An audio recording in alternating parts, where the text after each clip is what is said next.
So to talk about multi-phase motion, I'm just going to start with a problem up here, and then we're going to tear it apart and talk about how to take a reasonably simple motion and chop it up into little sub-questions in order to answer some interesting features about how the thing moves about. So I have here a speedboat, initially at rest, hits the throttle, accelerating at 4 meters per second squared for 10 seconds.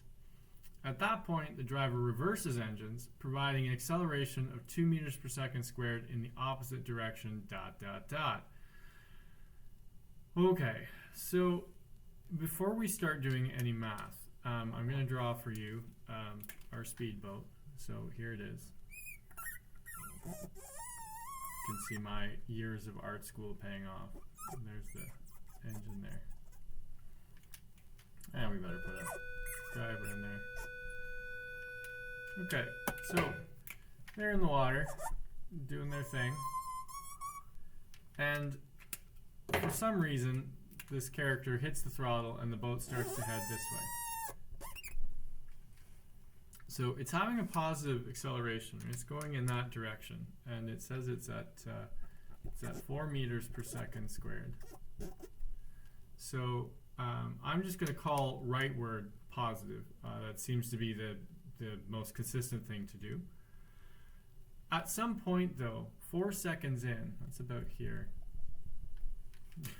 wherever, this character in the boat pulls back on the throttle and the engine starts to spin the other way. Now, you would think, if you were in a car, right? If you threw a car into reverse, you're used to the car going backwards as soon as you put it into reverse. But in a boat, because you don't have hard contact, just because the engine is spinning in the opposite direction doesn't mean that the boat is actually going in the opposite direction. So if you can sort of picture this in your head, this boat, it got faster and faster and faster this way. The engine kicks in the reverse direction, but the boat has to first come to a stop and then start to head backwards. And actually, in a car, it's like that as well. If you were to, and please don't, but if you were to just suddenly throw your car into reverse and hit the gas while rolling forwards at 20 kilometers an hour, the tires would start to spin backwards while the car skids to a stop with much smoke and screaming of rubber tires on asphalt and the passengers in the car with you. So this idea that just because your acceleration has changed to the other direction doesn't necessarily mean that your motion changes direction until the acceleration has had some time to work. So this particular boat is going to drift this way, or it's powered this way, I guess, and then at some point it's going to have to come to a full stop and then turn itself around and start accelerating in that direction. So at this point here, right where that changes, I've gone from 4 meters per second squared to the right to an acceleration of 2 meters per second squared in the opposite direction, which is left, according to my diagram. So I'm going to show that it's left by using a negative.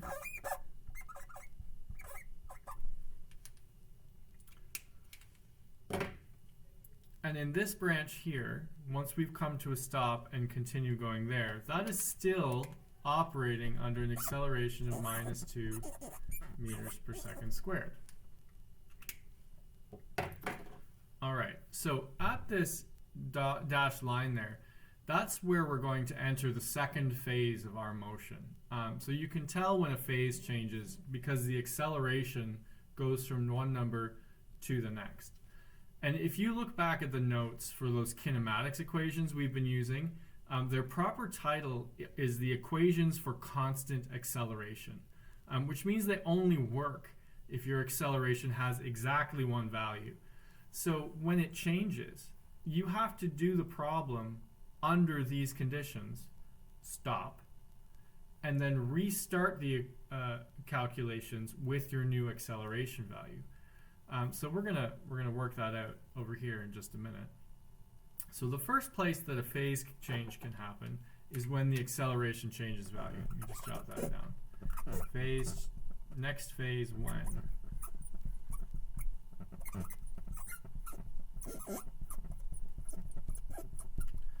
So either A,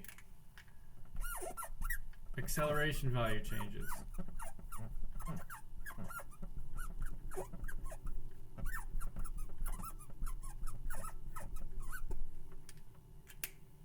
all right, so that's going to happen right there. The second phase of our motion, you can sort of see in the picture here, is when this boat finally comes to a stop and turns direction. Now, if you can see what's happening there, up until this point, the boat is headed to the right, which means it has positive velocity. At that point, the velocity switches to a negative value. And there's a magic spot right between positive numbers and negative numbers that is neither, and that's when it's 0. So our next phase in this particular motion is going to happen when the speed hits 0. So speed switches from positive to negative. Speed switches direction.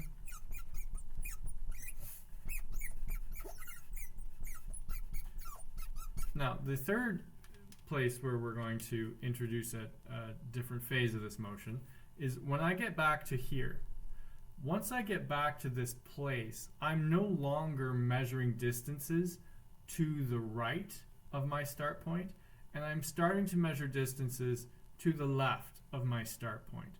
So I'm going to have to start switching all of my distances. Like I should expect negative distances on that side. So the next phase would occur when the distance, right, from my original place, returns to 0. So that's distance from start.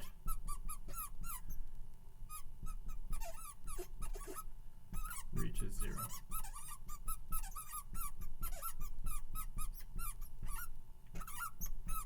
Now you can also do different phases of motion at all sorts of places as long as something interesting happens there. So for example, the change in the throttle forward to throttle backwards happened at that point. So there was a change in phase. Like we go to the next phase of motion. Here, the boat finally came to a stop and started reversing.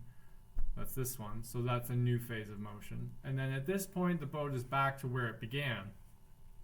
So we've got this one here. So let's do some calculations there. Phase 1.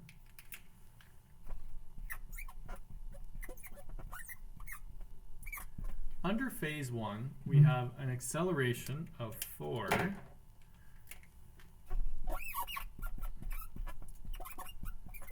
and I believe at the beginning it says that the boat is initially at rest. So I have an initial speed of 0. And this phase lasts for 10 seconds.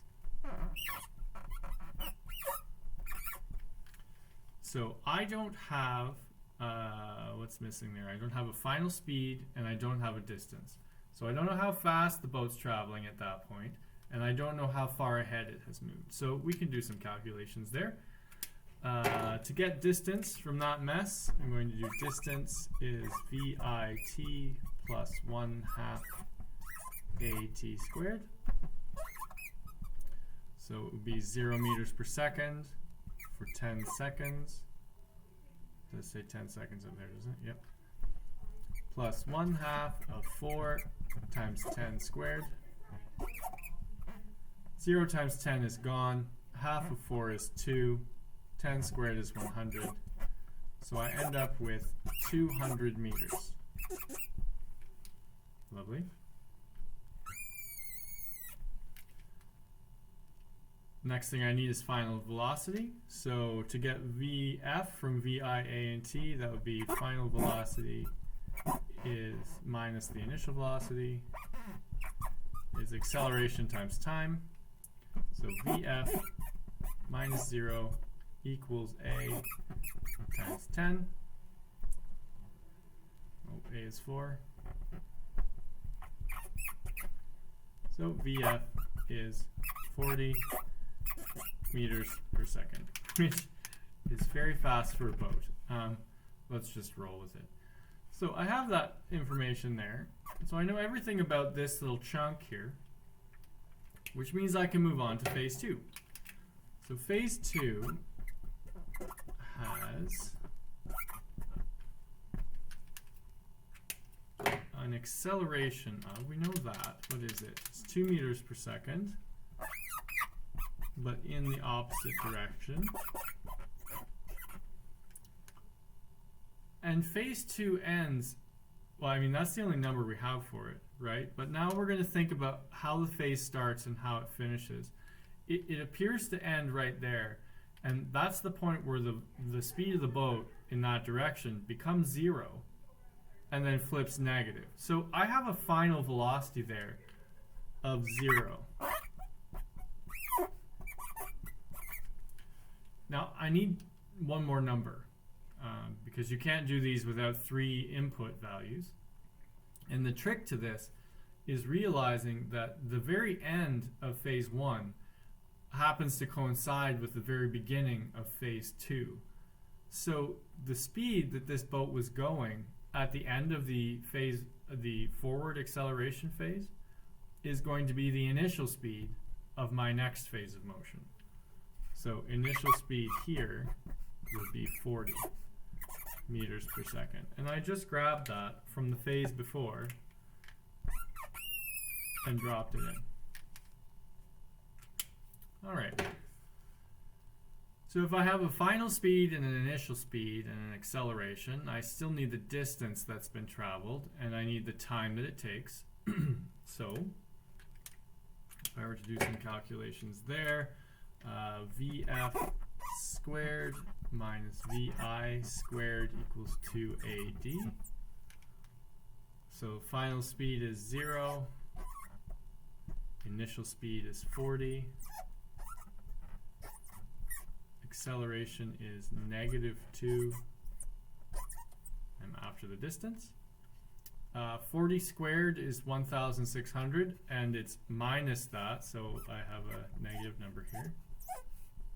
2 times -2 is -4. So 1,600 divided by -4 should give me my distance, which ends up being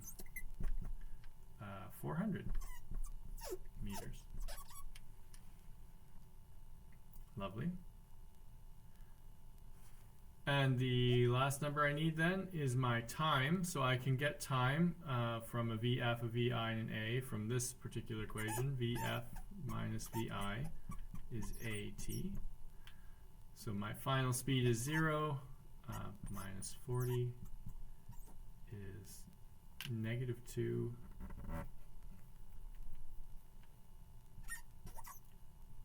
T. And -40 divided by -2 is 20.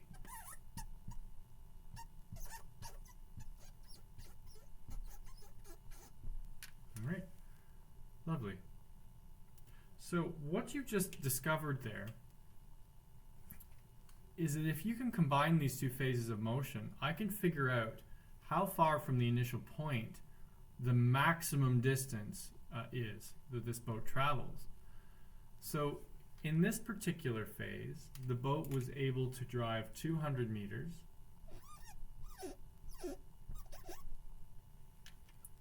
And in this particular phase, the boat was able to travel 400 meters for a total of 600 meters from the start point.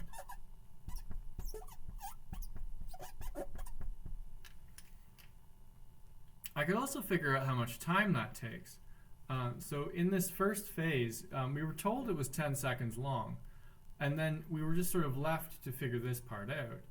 If it was 10 seconds here, let me flip colors. There's a lot of information on this picture.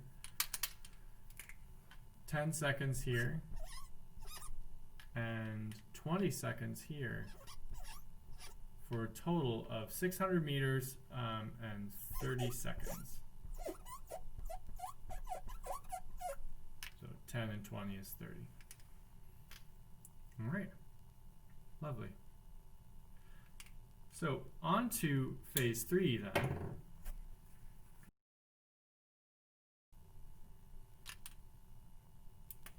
I should probably write this in here. At this point, the speed was 0.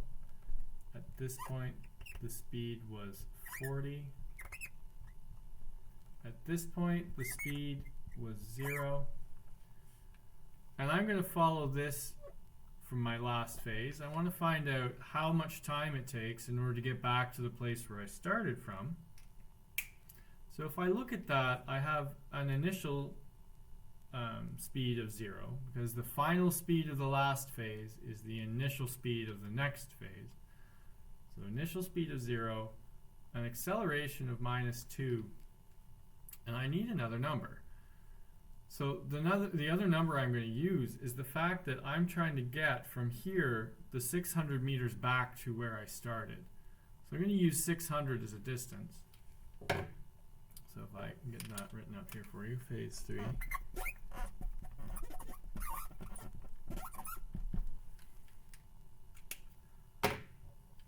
Alright, so we have an acceleration of 2 meters per second squared, and we have an initial speed of 0, and I'm trying to cover the 600 meters here.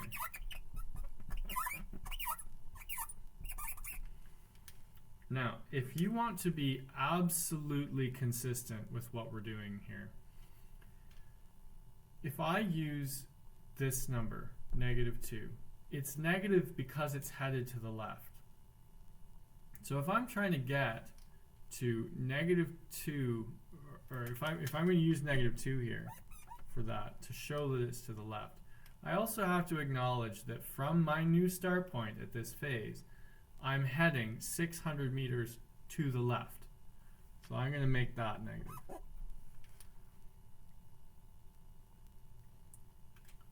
All right. Now it's up to you. Because we switched phases, you could make left the positive value in this question, like in this phase. And you're welcome to change it midway through, as long as you can remember what you're doing. So if you've switched to make leftward positive, then you just have to remember that any positive answer is going left. I like to keep it consistently right as positive so that we don't have to ask ourselves any complicated questions later. So here we go. I have an initial speed, I have a distance and acceleration. I could get the final speed from this one, v squared, vf squared minus vi squared is twice acceleration and distance. So vf I don't know, vi, because I'm here, is 0. The acceleration is -2, and I don't know the distance. Wait a minute, I do know the distance. It's -600. Who left me in charge? And you'll see why the importance of being consistent. Notice that this is squared. I'm going to have to square root in a minute. And if I had forgotten to make this negative, I would have had a negative answer here. And you can't square root negatives. So vs squared, 2 times 2 is 4. 4 times 600 would be 2,400. Negative times negative is a positive. So my VF then is going to be the square root of 2,400. And if I pop that in there, square root 2,400 gives me 48.98. I'm just going to round that to 48.99.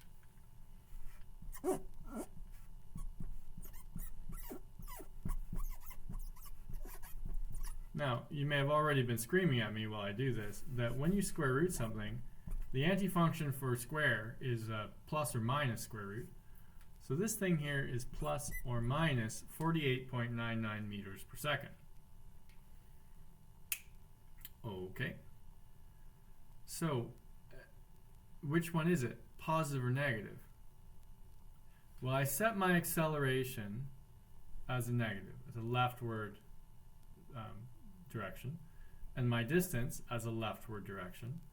And if you can see the speedboat doing this, it was at 0 and it's getting faster and faster and faster in the negative direction, right? It's going left.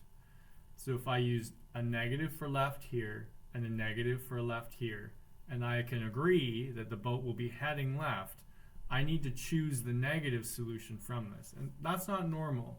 You're used to always discarding the negative, but in this particular question, the negative is actually the one you want. So VF is negative 48.99 meters per second because of context.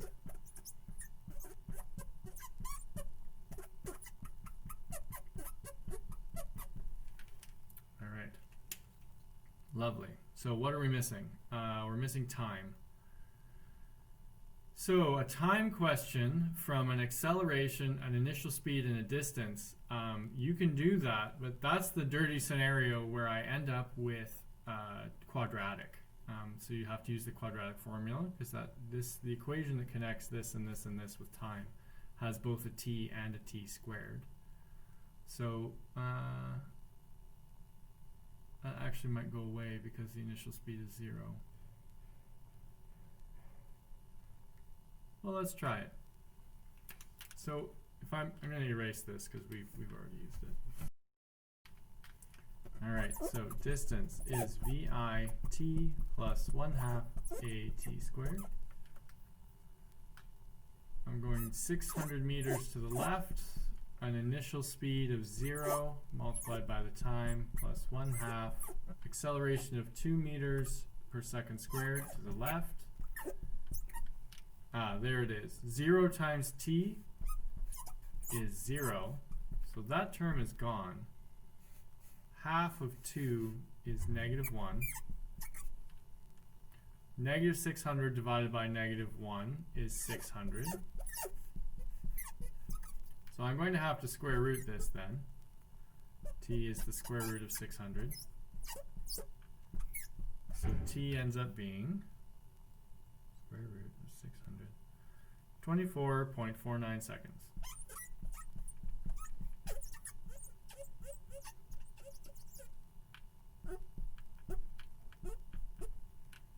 All right, so you can see how this ends up with a dirty plus or minus in it, and we had to select the negative because that's the one that made sense. This one here, I have a plus or minus, so I'm going to have to choose the one that makes sense. So you've got to think about the symmetry of this particular thing. Do you note that I set the initial speed as 0, which means that the algebra here doesn't see any of these phases. It doesn't know about them.